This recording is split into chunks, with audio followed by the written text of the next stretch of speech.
She can hardly keep a job. My mom testified against me. The Chief Justice rose and said, "She's been a judge for 6 years." Mom's face turned pale. Can you even imagine your own mother trying to destroy you in court, actively testifying that you're an unstable, unfit parent? My whole life, all I ever wanted was her approval. But when she took the stand to tear me down, she had no idea who she was really up against. What she didn't know was that I had been a family court judge for 6 years. The Chief Justice knew exactly who I was, and what happened next absolutely silenced the entire courtroom. Growing up in Lexington, a quaint town outside Boston, I always felt like I was performing on a stage where the sole audience member, my mother, Evelyn, never applauded. Our modest 2-story colonial house looked perfect from the outside, just the way my mother wanted everything in her life to appear. But inside those walls? That was a very different story. My mother was the embodiment of perfectionism. Nothing was ever good enough, especially when it came to me. If I brought home an A-, she'd ask why it wasn't an A+. If I won second place in a competition, she'd point out the girl who came in first. Her standards were impossible to meet, and her criticism was relentless. "Adelaide, stand up straight. Adelaide, your hair is a mess. Adelaide, that outfit makes you look heavy." Her words followed me everywhere, echoing in my head, even when she wasn't around. I tried desperately to please her, rearranging myself into configurations I thought might finally earn her approval. It never came. My father, James, was the buffer between us. He was a kind man with gentle eyes who would wink at me across the dinner table whenever my mother started in on one of her critical tangents. "Your mother just wants what's best for you," he would tell me later, but his eyes held an apology. He loved her, but he saw how her words cut into me. When I was 12, my father had a heart attack while driving home from work. His car swerved off the road into a tree. He died instantly. I lost my defender, my ally, the only person who made me feel like I was enough just as I was. After his death, my mother changed. Her criticism intensified, as if she needed to compensate for the absence of his gentleness with an extra dose of her harshness. She became obsessed with appearances, with what the neighbors might think, with maintaining the illusion of the perfect family despite our obvious brokenness. "We need to be strong, Adelaide," she would say. "No one respects weakness." But what she really meant was that she didn't want me to grieve publicly, to show any sign that we were struggling. My tears were relegated to my pillow at night, silent and hidden. School became my refuge. I threw myself into academics with a fervor that surprised even my teachers. If I couldn't earn my mother's approval, I would earn it from everyone else. Each perfect test score, each academic award, was a shield I held up against her criticism. They rarely worked. "Sarah Miller's daughter just got into Harvard, early decision," she would say, ignoring my straight A report card on the table between us. "And she plays 3 instruments." I didn't play any instruments. I wasn't exceptional in any way that mattered to my mother. But I discovered something during those painful teenage years. I had a passion for justice. It started in debate club, where I found my voice arguing points of ethics and law. It continued when I joined a youth court program and felt for the first time like I was exactly where I belonged. When I told my mother I wanted to be a lawyer someday, maybe even a judge, she laughed.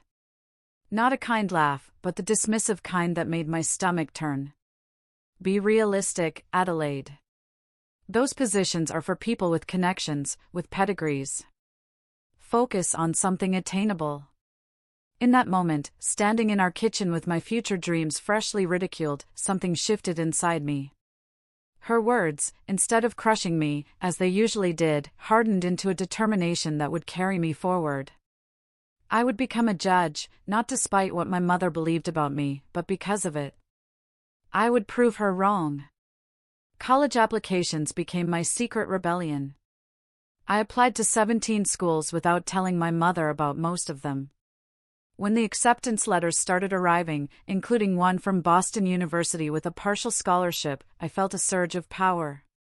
For once, I had options that were not dictated by her expectations. Boston University is too expensive, she said dismissively when I showed her the letter. The community college is perfectly adequate. I went to Boston University anyway. To cover what the scholarship didn't, I worked 3 jobs, mornings at a coffee shop near campus, evenings at the university library, and weekends as a research assistant for one of my professors. I barely slept. My mother called it stubbornness. I called it independence. Law school applications followed the same pattern. I studied obsessively for the LSAT, scored in the 98th percentile, and earned a spot at Harvard Law. When I called to tell my mother, her response was predictable: Harvard? How do you expect to pay for that? Always reaching beyond your means, Adelaide. I didn't tell her about the scholarship. I didn't tell her about the loans. I didn't tell her about the continuing jobs that would help me make ends meet. I simply said, I will figure it out, and hung up. Harvard Law School was where I met Thomas. He sat next to me in constitutional law, this tall, thoughtful man with kind eyes that reminded me painfully of my father.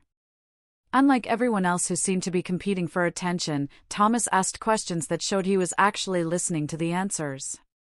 He noticed things, including me.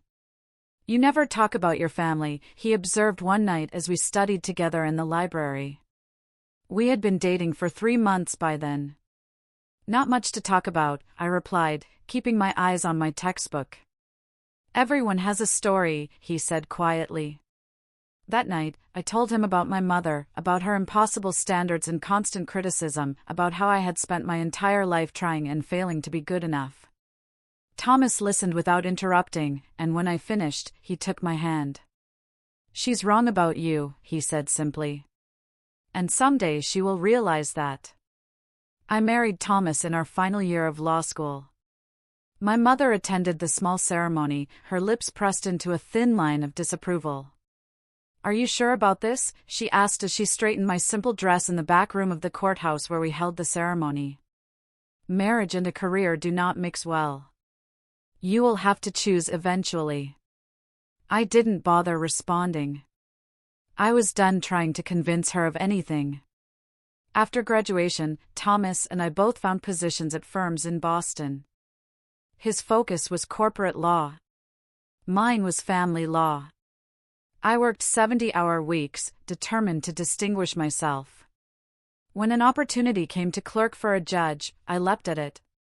The clerkship led to a position as an assistant district attorney, where I specialized in cases involving children. My mother remained unimpressed. Another new job? Can't stick with anything, can you? She commented during one of our increasingly rare phone calls. I stopped telling her about my career progress after that. Let her believe what she wanted. I knew the truth, I wasn't jumping from job to job. I was climbing. When Lily was born 2 years later, my life expanded in ways I had not anticipated. This tiny human with Thomas's kind eyes and my stubborn chin became the center of my universe. For the first time, I understood what it meant to love someone unconditionally. I vowed that my daughter would never question her worth the way I had been forced to question mine. Balancing motherhood and my career was challenging. There were nights when I rocked Lily to sleep with one arm while reviewing case files with the other. There were mornings when I showed up to court having slept 3 hours, with baby formula stains on my blazer that I covered with my robe. But I made it work. Thomas and I were partners in every sense, trading off responsibilities and supporting each other's ambitions. When the call came about the judicial appointment, I was changing Lily's diaper. I was 34 years old, one of the youngest judges ever appointed in our district. The committee had been impressed by my work as an ADA, particularly my handling of sensitive cases involving children in crisis. The position was in family court, exactly where I wanted to be. I accepted immediately. That night, Thomas brought home champagne, and we celebrated in our small apartment with Lily babbling happily between us on the couch. Are you going to tell your mother? Thomas asked gently. I considered it. For a moment, I imagined her pride, her realization that she had been wrong about me all along. Then reality reasserted itself. No, I said finally. She would find a way to diminish it, to make it seem less than what it is. So, my mother continued to believe that I was professionally unstable, jumping from job to job, unable to commit to a career path. Meanwhile, I donned a black robe each morning and made decisions that affected the lives of families in crisis. The irony was not lost on me. For 6 years, I served as a judge while my mother remained ignorant of my position. We maintained a distant relationship, obligatory holiday visits and occasional phone calls that left me drained. She doted on Lily, but couldn't resist criticizing my parenting. She seems very attached to that pacifier. You know that will ruin her teeth. Is that what you're feeding her? No wonder she's so fussy. You work too much. Children need their mother's presence. I learned to let her words roll off me, protecting both myself and Lily from their sting. What I didn't know is that my mother was collecting these moments, storing them away like ammunition for a battle I did not yet know was coming. The call came on a Tuesday evening. I was in my chambers, reviewing a particularly difficult custody case, when my sister Natalie's name flashed on my phone screen. Natalie and I had never been close. 2 years younger than me, she had been our mother's favorite, the compliant daughter who never challenged authority. At least, that was true until her junior year of college, when she dropped out and disappeared into a world of substance abuse that had claimed her for the past decade. Adelaide. Her voice was thin, fragile. I need help. She was in rehab again, her third attempt at sobriety. This time, Child Protective Services had intervened. Her children, Emma and Jack, ages 6 and 4, had been found alone in their apartment while Natalie was unconscious from an overdose in the bathroom. She had survived, but her parental rights were in jeopardy. They say I cannot have them back until I complete the program and prove I can stay clean, she said, her voice breaking. They are talking about foster care, Adelaide. Please don't let them put my babies in foster care. I closed my eyes, feeling the weight of what she was asking. Thomas and I had discussed taking in Natalie's children before, during her previous crises, but it had never come to this point. Now it was real. These children, my niece and nephew, whom I had only met a handful of times, needed a home. Let me talk to Thomas, I said. We will figure something out. Thomas didn't hesitate. Of course, we will take them, he said that night as we sat at our kitchen table after Lily had gone to bed. They are family. The next morning, I contacted CPS and began the process of applying for temporary custody of Emma and Jack. The social worker seemed relieved that a family member was stepping forward. The children had been in emergency foster care for 3 days, frightened and confused. There is just one thing, the social worker mentioned near the end of our call. Your mother has also filed for custody. The words hit me like a physical blow. My mother, the woman who had criticized every parenting choice I had ever made, wanted to take on 2 traumatized children. It made no sense. Are you sure?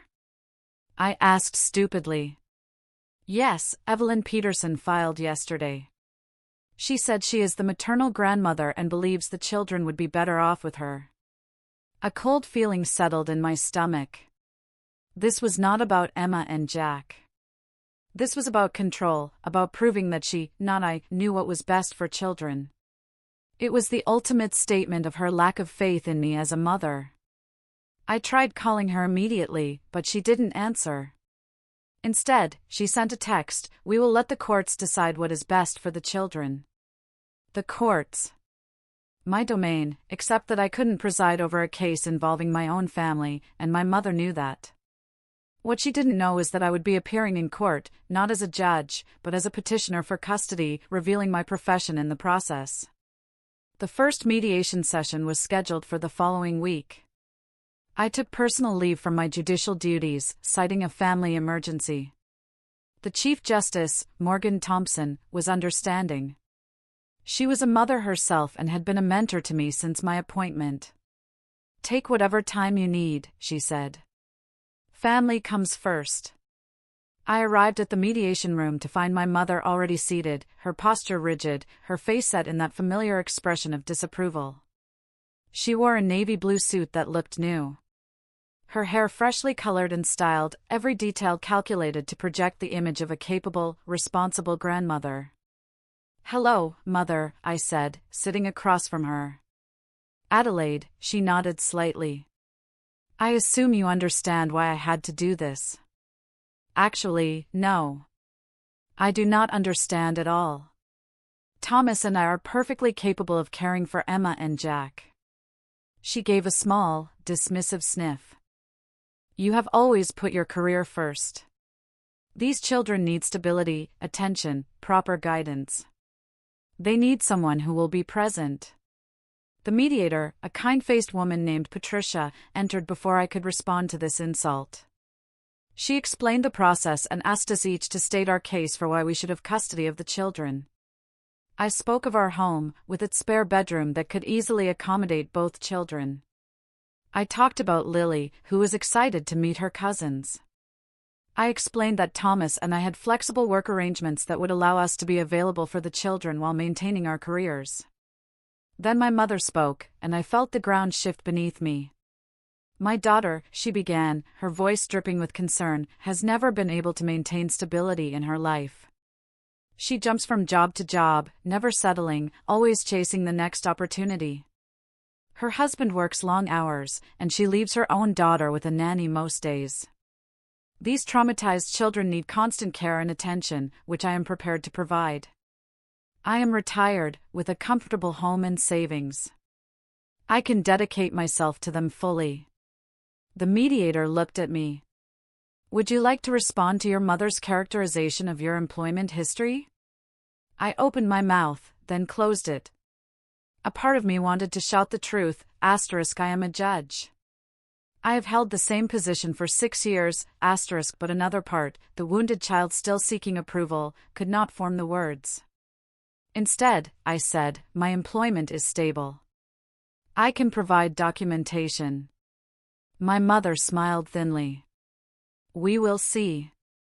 The mediation ended without resolution. As we left, my mother touched my arm, stopping me in the hallway. "I am doing this for the children's sake," she said. "You must see that they would be better off with me." "No, Mother. What I see is that you have never believed in me, and this is just one more way to prove it." Her eyes narrowed. "If you really cared about those children, you would step aside." I pulled my arm away. "If you really cared about me, you would have supported me just once in my life." I walked away, my hands shaking. This was no longer just about Emma and Jack, though they remained my primary concern. This was about 3 decades of criticism and doubt. This was about finally standing up to the woman who had never thought I was good enough. What I didn't know then was how far she would go to win. "She is gathering evidence against you," my attorney, Sophia Winters, informed me during our preparation session for the custody hearing. We sat in her office, a sunlit space with views of the Boston skyline that contrasted sharply with the darkness of our conversation. "Evidence? What kind of evidence?" I asked, though a part of me already knew the answer. Sophia slid a folder across her desk. "Your mother has submitted a detailed account of what she calls your parental deficiencies. She has dates, incidents, quotes. She claims you have been neglectful of Lily and would be similarly neglectful of Emma and Jack." I opened the folder with trembling hands. Inside were pages of meticulously documented criticism spanning from Lily's birth to our most recent family gathering 3 months ago. Every perceived mistake, every parenting choice my mother disagreed with, all carefully noted with dates and circumstances. April 3rd, 2 years ago, Adelaide arrived 45 minutes late to Easter dinner. Lily was fussy and appeared overtired. When I suggested the child needed a more consistent schedule, Adelaide dismissed my concern. November 28th last year found Lily playing unsupervised in the living room while Adelaide was on her phone in the kitchen. Child could have injured herself on numerous hazards. On and on the list went, a chronicle of manufactured inadequacies that made me look like a careless, self-absorbed mother. The final entry turned my blood cold. June 10th this year, Adelaide admitted she sometimes takes work calls during Lily's dinner time. Prioritizes career over child's basic needs. Pattern of behavior suggests fundamental unsuitability for taking on additional childcare responsibilities. She has been planning this, I whispered. All those visits, those times she offered to watch Lily, she was building a case against me. Sophia nodded grimly. And she has recruited witnesses. Your Aunt Claire, your cousin Beth, even your old neighbor, Mrs. Sullivan, all prepared to testify about your supposed shortcomings as a parent. I leaned back in my chair, feeling like the air had been sucked from the room. They don't even know me. I see Aunt Claire once a year at Christmas. She moved away when Lily was an infant. Your mother can be very persuasive, it seems, Sophia said. And people are often willing to make statements about things they have minimal direct knowledge of, especially when it comes to family matters. My phone buzzed with a text from Thomas, home with Lily. Social worker just left after home evaluation. Went well, I think. Love you. At least that was something. Our home was clean, safe, and child-friendly. We had already prepared the room for Emma and Jack with twin beds, colorful bedding, and age-appropriate toys. The social worker had seemed impressed with our preparation and Lily's obvious happiness and well-being. What about my job? I asked Sophia. She keeps saying I jumped from job to job. When the truth comes out that I have been a judge for 6 years, that is actually our strongest counterpoint. Sophia confirmed. The revelation about your career stability and position will significantly undermine her credibility. But Adelaide, I have to ask, why did you never tell her about being a judge? I stared out the window at the city below, considering the question. At first, it was because I knew she would find some way to diminish it, to make it seem less than what it is. Then, as time passed, it became, I don't know, a boundary. The one part of my life she could not criticize because she didn't know about it. Sophia nodded, understanding in her eyes. Well, she is about to find out in the most public way possible. The hearing is scheduled for next week, and Judge Thompson will be presiding. Morgan? But she knows me. Exactly. When your mother claimed you were unstable professionally, the clerk recognized your name and brought it to Judge Thompson's attention. She specifically requested to take the case. A small spark of hope flickered inside me. Morgan Thompson was fair and principled. She wouldn't show favoritism, but she would ensure the truth came to light. That evening, as Thomas and I sat on our back porch after putting Lily to bed, I showed him my mother's documented list of my failures. This is insane, he said, his voice tight with anger. These are completely normal parenting moments twisted to sound neglectful. Being late to Easter dinner makes you an unfit mother? Taking a work call during dinner occasionally means you don't care about your child? By these standards, no parent would qualify as adequate. I leaned against his shoulder, exhausted. She has always been like this. Nothing I do is ever good enough. But I never thought she would go this far. We will fight this, Thomas said firmly. And we will win. The truth is on our side. But as the hearing approached, my confidence wavered. Rumors were spreading through the legal community about the case. Colleagues looked at me with curiosity or pity. I had taken a leave of absence from my judicial duties, but the courthouse was still my workplace, and now it would be the stage for this painful family drama. 2 days before the hearing, Thomas found me sitting on the floor of what would be Emma and Jack's room, surrounded by children's books, crying silently. Adelaide, he said, sitting beside me and taking my hand. Talk to me. What if she is right? I whispered. What if I am not good enough? What if I cannot give these children what they need? Thomas took my face in his hands, forcing me to look at him. Listen to me. You are an exceptional mother to Lily. You will be an exceptional aunt and guardian to Emma and Jack. Your mother's voice in your head is not the truth. It never has been. I nodded, wanting desperately to believe him. The day before the hearing, we met with Emma and Jack for the first supervised visit CPS had arranged. They were beautiful children, with Natalie's dark hair and solemn eyes. Emma, the 6-year-old, was protective of her younger brother, constantly checking to make sure he was okay. Jack, at 4, was shy but curious, peeking at us from behind his sister. "Hi," I said, kneeling to their level.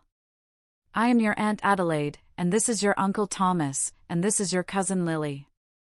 Lily, excited to meet her cousins, stepped forward with a book in her hands. "Do you like stories?" she asked them. Emma nodded cautiously. "Me, too," Lily said, and sat down cross-legged on the floor, patting the space beside her. Slowly, Emma and Jack joined her, and as Lily began to read the book she had memorized, I saw the first hint of relaxation in their small bodies. Thomas squeezed my hand, and in that moment, I knew with absolute certainty that we were doing the right thing. These children belonged with us, as part of our family, and I would fight with everything I had to make that happen. That night I couldn't sleep. I kept imagining the courtroom, my mother's accusations, the public revelation of my career. Tomorrow, everything would change. For better or worse, the truth would finally come out. The morning of the hearing dawned clear and bright, a beautiful June day that belied the storm brewing inside the courthouse. I stood on the steps of the building where I normally entered through the judicial chambers, feeling strangely disoriented. Today, I would walk through the main entrance like any other citizen seeking justice. "Ready?" Thomas asked, his hands steady on my back. I nodded, though ready was the last thing I felt. We dressed carefully that morning, professional but approachable. I wore a navy blue dress with a light cardigan, deliberate choices to project stability and warmth. Thomas was in a gray suit, his lucky tie, the one Lily had picked out for him on his last birthday. Inside, the courthouse was already bustling with the day's business. A few colleagues nodded to me as we passed, their expressions carefully neutral. News of the case had spread, and I could feel curious eyes following us as we made our way to the designated courtroom. My mother was already there, seated beside her attorney, a sharp-featured man named Richard Harlow, known for his aggressive tactics in family court. She wore a conservative gray suit with a pearl necklace, her hair perfectly styled, the very picture of a dignified grandmother. When she saw me, she straightened her shoulders, but didn't acknowledge me otherwise. Emma and Jack's social worker, Miss Patel, sat in the front row, a thick file on her lap. She had visited both our home and my mother's during the evaluation process. Her report would carry significant weight in the judge's decision. At precisely 9 o'clock, the bailiff called the court to order, and Chief Justice Morgan Thompson entered. Tall and imposing in her black robes, with silver threaded through her dark hair, she commanded respect merely by her presence. She nodded to the court and took her seat. "We are here in the matter of guardianship for minors Emma and Jack Collins," she began, her voice clear and authoritative. "I understand both the maternal aunt, Adelaide Bennett, and the maternal grandmother, Evelyn Peterson, are seeking custody." The preliminary matters proceeded with formal statements from both attorneys. Sophia presented our case first, highlighting our stable home, financial security, and commitment to keeping the siblings together in a loving family environment with their cousin. She mentioned my stable employment without specifying my role as a judge, as we had agreed to let that revelation come naturally. Then Richard Harlow rose for my mother's case. His opening statement painted a picture of my mother as the selfless grandmother willing to devote her retirement years to raising her grandchildren, contrasted with me, the supposedly career-obsessed niece who couldn't be relied upon. "Your Honor," he concluded, "we will present evidence that Miss Bennett's home environment and work history make her fundamentally unsuitable as a guardian for these vulnerable children." I felt Thomas tense beside me at these words. I squeezed his hand silently, urging him to remain calm. We had anticipated this approach. The first witnesses were character references for both sides. Thomas's parents testified to our parenting abilities and stable home. My colleague from the courthouse, Judge Davidson, carefully avoided mentioning my judicial role while attesting to my character and integrity. Then came my mother's witnesses. Aunt Claire took the stand, nervously avoiding my gaze as she confirmed that she had concerns about my parenting, based on family gatherings where I seemed distracted with Lily. On cross-examination, Sophia established that Aunt Claire had only seen me with Lily 4 times in 8 years, hardly enough to form a comprehensive opinion of my parenting. My cousin Beth testified via video link from California, repeating almost verbatim phrases I recognized from my mother's documented list of my failures. When Sophia asked when she had last seen me in person, she admitted it had been 5 years ago at a family reunion, when Lily was 3 years old.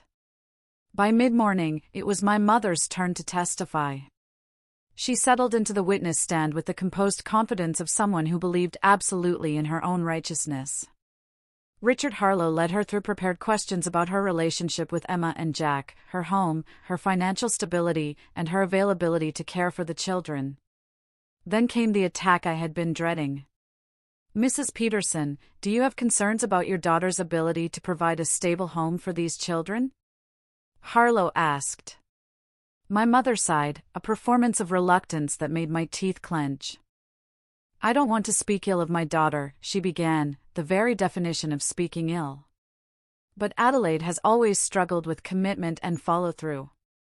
As a mother, I have watched her jump from interest to interest, job to job, never settling. Even with Lily, she seems more concerned with her career than her child's needs. Could you elaborate on her employment history?" Harlow prompted. This was it, the moment of reckoning. My mother leaned forward slightly, her voice taking on a tone of sad concern. "Adelaide has never held a job for more than a year or 2. Right after law school, she worked at a firm, then left to clerk for a judge, then became some kind of assistant prosecutor, then something else. She constantly changes positions, always claiming it's a step up, but never finding satisfaction. She can barely hold a job." A murmur ran through the courtroom. I sat perfectly still, feeling strangely calm now that the accusation had finally been made explicit. Thomas's hand tightened around mine. "And you believe this employment instability affects her parenting?" Harlow continued. "Of course it does. Children need consistency, stability. Adelaide's restlessness, her constant career changes, create an unpredictable environment. Emma and Jack have already experienced too much instability with my younger daughter's issues. They need a rock, not another person whose priorities lie elsewhere." I felt a tear slide down my cheek and brushed it away quickly. These were not just cruel words. They were a fundamental misunderstanding of who I was, who I had always been. My mother truly believed I was incapable, unreliable, inadequate. When Richard Harlow finished his questioning, Sophia stood for cross-examination. She approached the witness stand with measured steps. "Mrs. Peterson," she began, "when was the last time your daughter told you about a job change?" My mother frowned slightly. "She doesn't always tell me directly, but I know she has moved around frequently in the legal profession." "So, you do not actually know her current employment status or position?" "I know she works as some kind of lawyer," my mother said dismissively. "The specifics change so often, it's hard to keep track."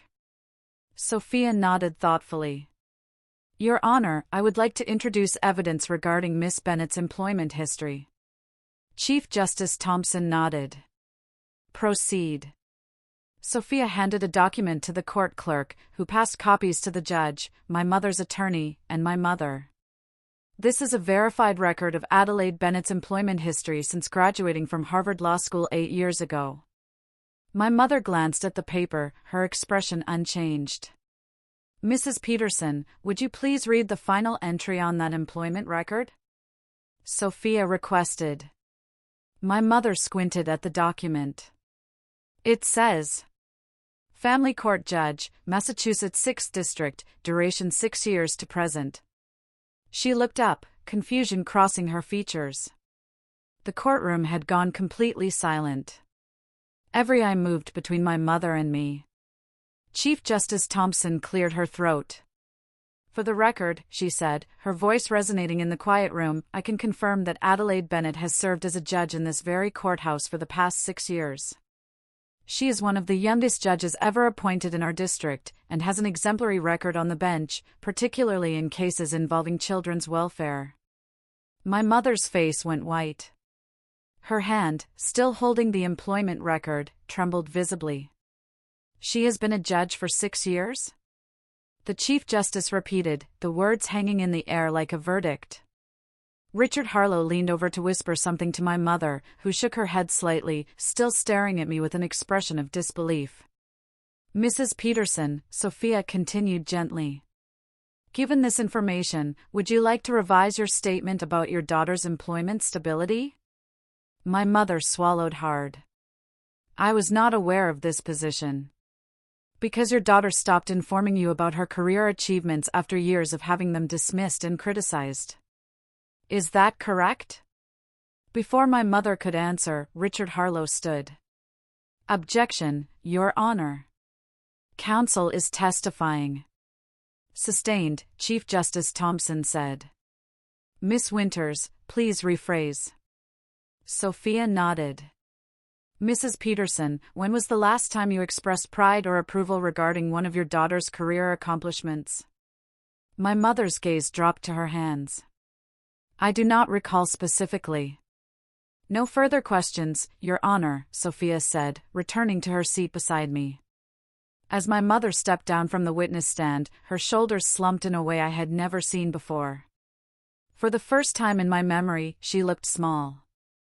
The next witness was Ms. Patel, the social worker, who testified that both homes were physically appropriate for the children, but that her recommendation favored placement with us due to the presence of a cousin close in age and the strong family unit we had demonstrated. Finally, it was my turn to testify. As I took the oath, I felt a strange sense of peace. The truth was out now. Whatever happened next, I would no longer be carrying the weight of that secret. Sophia led me through questions about our home, our plans for integrating Emma and Jack into our family, and my relationship with my sister Natalie. Then she addressed the elephant in the room. Adelaide, could you explain to the court why you never informed your mother about your position as a judge? I took a deep breath and looked directly at my mother for the first time that day. From the time I was a child, nothing I did was ever good enough. Every achievement was met with criticism. Every goal dismissed as unrealistic. When I was appointed to the bench 6 years ago, I made the decision not to share that information with my mother because I wanted one part of my life to be free from her judgment. I wanted to do my job without hearing all the ways she thought I was failing at it. The courtroom was silent as I continued. I am not an unstable person. I am not an inadequate mother. I have built a career I am proud of, a family I cherish, and a home where Lily thrives. Emma and Jack deserve that same environment. They deserve to grow up believing in themselves, not constantly questioning their worth. When Sophia finished her questions, Richard Harlow declined to cross-examine me. There was nothing left to challenge. Chief Justice Thompson called a recess before delivering her decision. As we filed out of the courtroom, I caught a glimpse of my mother sitting alone on a bench in the hallway, looking lost. For a moment, I almost went to her. Then Thomas touched my arm, and we walked outside to breathe in the fresh air and prepare for whatever came next. The courtroom seemed more crowded when we returned after the recess, word having spread about the dramatic revelation. I kept my eyes forward as we took our seats, avoiding the curious glances from spectators. Thomas sat beside me, his steady presence a comfort as we awaited the Chief Justice's decision. My mother entered last, her attorney guiding her to their table. She looked diminished somehow. Her earlier confidence replaced by a stiff uncertainty. When our eyes briefly met, she quickly looked away, a gesture that spoke volumes about how the power dynamic between us had shifted. Chief Justice Thompson returned to the bench, her expression unreadable as she settled into her chair and arranged the papers before her. The courtroom fell silent in anticipation. After careful consideration of all testimony and evidence presented today, she began, I have reached a decision in the matter of guardianship for Emma and Jack Collins. She outlined the factors considered, the stability of both households, the relationship with the children, the support systems in place, and the recommendations of the social worker. I held my breath, feeling Thomas's hand tighten around mine. While I recognize Mrs. Peterson's genuine desire to care for her grandchildren, I find that placement with Adelaide and Thomas Bennett provides the most beneficial environment for the children at this time. The presence of a cousin close in age, the demonstrated parenting capabilities, and the strong recommendation of the social worker all support this decision. Relief flooded through me, so powerful that for a moment I couldn't hear anything else the judge was saying. We had one. Emma and Jack would be coming home with us. Additionally, Chief Justice Thompson continued, I am ordering a visitation schedule that includes regular contact with Mrs. Peterson, recognizing the importance of maintaining that grandparent relationship. The details of this schedule will be worked out with the assistance of family services. My mother's attorney leaned over to whisper something to her, but she shook her head slightly, her eyes fixed on the surface of the table before her. This court will retain jurisdiction to modify these arrangements as circumstances change, including potential reunification with the mother upon successful completion of her rehabilitation program. Court is adjourned. The gavel struck, and the tension that had held me rigid throughout the hearing finally released. Thomas embraced me, and I buried my face against his shoulder, overwhelmed with emotion. Congratulations, Sophia said warmly as people began to file out of the courtroom. This is the right outcome for those children. I nodded, unable to form words past the lump in my throat. As we gathered our things to leave, I noticed my mother still seated at her table, now alone as her attorney spoke with the court clerk across the room. On impulse, I approached her. Mother, I said softly. She looked up, her expression a complex mixture of emotions I couldn't fully decipher. Hurt? Certainly. Anger, perhaps. But also something that might have been shame. 6 years, she said, her voice barely audible. You have been a judge for 6 years, and I did not know. You never asked, I replied simply. You assumed I was failing. She flinched slightly at my words. I was trying to protect you from disappointment. The world is harsh, Adelaide. I wanted you to be prepared. By making sure I never felt good enough. That was not protection. That was control. Her lips pressed into a thin line. You have always been so stubborn, so convinced you knew better than me. And I proved I did, I said, not unkindly.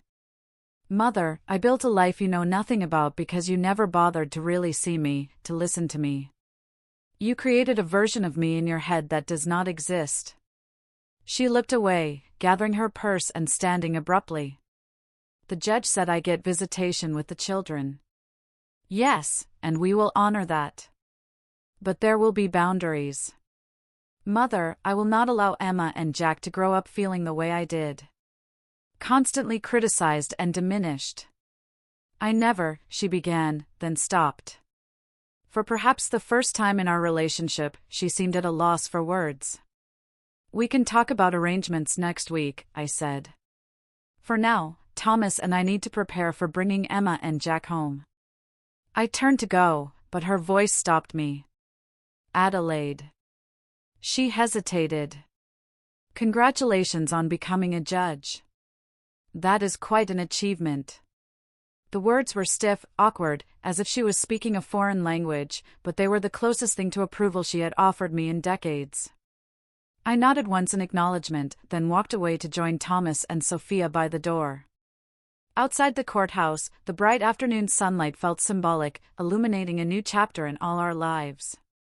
Thomas called the social worker to arrange for Emma and Jack to move in. The following day, I stood on the steps, breathing deeply, feeling both victorious and strangely sad. Are you okay? Thomas asked, slipping his arm around my waist. Yes, I said. It is just. I never wanted it to come to this. A public confrontation, our family issues exposed in court. I know, but maybe it needed to happen. Your mother has been living in a fiction of her own creation for years. Now she has to face reality. We drove home to prepare for the children's arrival, stopping to buy a welcome banner that Lily insisted on making herself. As I helped her with the letters, carefully guiding her small hands, I made a silent vow that these children would always know they were enough, exactly as they were. That evening, as we finished dinner, the doorbell rang. Thomas went to answer it while I helped Lily with her dessert. A moment later, he returned to the kitchen with an unexpected visitor. My mother stood awkwardly in our dining room, looking out of place and uncomfortable. Lily, always friendly, waved happily. "Hi, Grandma." "Hello, Lily," my mother said, her voice softer than usual. Then to me, "May I speak with you privately?" Thomas nodded to me. "I will get Lily ready for bath time." "Take your time." I led my mother to the living room, gesturing for her to sit on the couch while I took the chair opposite. For a long moment, neither of us spoke. "Your home is lovely," she finally said, glancing around at the comfortable, lived-in space, with toys neatly corralled in colorful bins and family photos on every surface.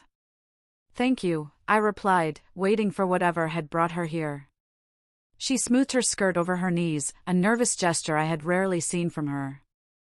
"I have been thinking about what happened today, about what you said." I remained silent, allowing her the space to continue. "Perhaps I have been too critical over the years. I thought I was preparing you for a world that would judge you harshly. I did not want you to be disappointed when things did not work out as you hoped. But things did work out, Mother. I became exactly what I said I wanted to be, and you missed it because you were so certain I would fail." She flinched slightly. "Yes, I see that now." She paused, struggling visibly with what to say next. "Adelaide, I do not know how to be different than I am, but I would like to try. For Emma and Jack's sake, and for Lily's, and perhaps for ours as well." It was not quite an apology, but from my mother, it was extraordinary, an acknowledgement, at least, that something needed to change. "It will take time," I said carefully. "Trust is built slowly, especially after it has been broken repeatedly." She nodded, her eyes downcast. "I understand. I just want a chance." "We can start with the visitation schedule for Emma and Jack," I offered. "Perhaps you could come for Sunday dinners? Spend some time getting to know them in our home first, where they feel safe." "I would like that," she said. And for a brief moment, I glimpsed something in her eyes I had been seeking my entire life: respect. As she rose to leave, she paused by the mantel where a photo stood, me in my judicial robes, Thomas and Lily beside me at my investiture ceremony. "You look very distinguished," she said quietly. "Your father would have been proud." She left before I could respond, the mention of my father bringing a fresh ache to my heart. I stood in the doorway, watching her walk to her car, this complicated woman who had shaped so much of who I was, for better and worse. Thomas found me there a few minutes later, still looking out at the now empty street. "What did she want?" he asked gently. "A second chance, I think." He wrapped his arms around me from behind, resting his chin on my shoulder. "Are you going to give it to her?" I considered the question carefully. Not unconditionally, but yes, a chance. For the children's sake, and maybe for hers, too. She is not young anymore, Thomas. I do not want to look back someday and regret not trying. He nodded against my shoulder. "You have always been the strongest person I know, Adelaide Bennett. And the most compassionate." That night, as I checked on Lily one last time before bed, watching her peaceful sleep in the glow of her nightlight, I thought about the legacy we pass to our children. Not just our features or our mannerisms, but our wounds, our fears, our beliefs about ourselves and the world. I had spent 30 years believing I was never quite good enough because that was what my mother had taught me. I would not pass that belief to Lily, or to Emma and Jack. Tomorrow would bring new challenges, integrating 2 traumatized children into our home, establishing boundaries with my mother, balancing my return to the bench with my expanded family responsibilities. But tonight, in the quiet of my daughter's room, I felt ready for whatever came next. For the first time in my life, I knew with absolute certainty that I was enough. 3 months after the courtroom revelation, I stood in my chambers, adjusting my judicial robe before heading into court.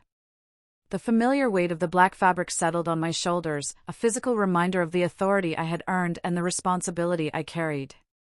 On my desk sat 3 framed photos, one of Thomas and me on our wedding day, one of Lily at her 5th birthday party, and a new addition, Emma and Jack laughing as they played in our backyard sprinkler with Lily. My return to the bench after the custody hearing had been met with quiet respect from my colleagues. No one mentioned the case directly, but I had received several notes of support and the occasional knowing nod in the courthouse hallways. Chief Justice Thompson had stopped by my chambers on my first day back. "Family comes first, Adelaide," she had said simply. "But we are glad to have you back. The children who come before this court need judges who understand what is truly at stake." I had thanked her, not just for her words, but for her role in revealing the truth. She had waved away my gratitude. The truth has a way of emerging when it is most needed. At home, we had settled into a new rhythm with 5 of us instead of 3. Emma and Jack had arrived with small suitcases and guarded expressions, uncertain of this new arrangement. Lily had immediately appointed herself their personal tour guide, showing them the backyard tree swing, the secret cupboard under the stairs where we kept board games, and the kitchen drawer dedicated to art supplies. "You can have anything in here," she had told them solemnly. "Except the glitter. That is only for special projects because Daddy says it multiplies when you are not looking." The first few weeks had been challenging. Jack had nightmares that sent him screaming into wakefulness, his small body shaking with terror until one of us could reach him. Emma, protective and watchful, had initially insisted on supervising every interaction between her brother and us, as if she didn't quite trust that we would take proper care of him. Thomas and I had established a stable routine, understanding that consistency would help them feel secure. Bedtimes, meals, playtimes, all followed a predictable pattern. Slowly, the children began to relax. Jack's nightmares became less frequent. Emma started to play more and supervise less. They began to feel like part of our family rather than visitors in our home. Natalie called weekly from rehab, her voice stronger each time. She spoke to her children with a combination of love and regret that broke my heart. "I am getting better," she told them. "Aunt Adelaide and Uncle Thomas will take good care of you until I can." I had visited her twice, seeing for myself the progress she was making. This time felt different from her previous attempts at sobriety. Have you ever had to choose between your career and your family, or stand up to a loved one who constantly undermines you? What was your moment of truth? Share your story in the comments below. If Adelaide's journey resonated with you, please like this video and subscribe for more real-life stories of strength and justice.